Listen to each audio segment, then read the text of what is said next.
ఆంధ్రమంటే అమరావతిని ఓటుగుద్ది చెప్పరా, ఉద్యమానికి ఊపు తెచ్చి చూపరా, పాలకుల పిచ్చి పనులకు పరాకాష్టే మూడు రాజధానుల ముచ్చటరా, ఉత్తుత్తి హామీలతో ఊరించి అబద్ధాలతో అధికార పీఠమెక్కి గుప్పెడు మెతుకులకు దూరమైన బతుకులపై ఎన్నికల ఆశల వలలు విసిరి అవసరం తీరాక రకరకాల రూల్స్ పెట్టి పేదల పొట్టలు కొట్టి రాష్ట్రాన్ని రావణా కష్టంలా మార్చి నెత్తుటి రుచి మరిగిన క్రూర మృగం వల్ల ప్రజల ప్రాణాలతో చెలగాటమాడుతున్న పాలక నీకు పరాభవం తప్పదు.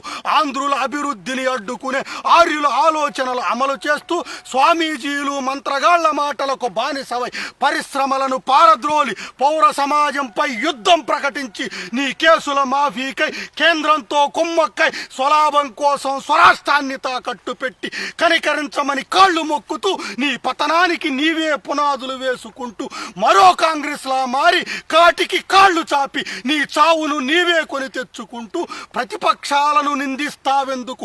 పిరికితనంతో పోలీసు పహారా మధ్య నిత్యం చస్తూ బ్రతికే నీది ఓ బ్రతికేనా?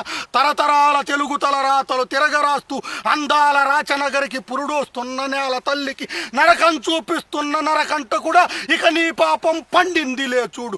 అంబేద్కర్ ఆలోచనలకు మొలకెత్తిన అక్షరమా నీ రాతకు రకరకాలుగా అర్థాలు మార్చి చెప్పే రాజకీయ నాయకుల రాబందుల రెక్కల కింద నలుగుతున్న రాజ్యాంగమా నీ కలంతో కేంద్ర రాష్ట్రాల అధికారాలకు అడ్డుకట్ట వేయడానికి మరోమారు జన్మించరావా ఓ అంబేద్కరుడా?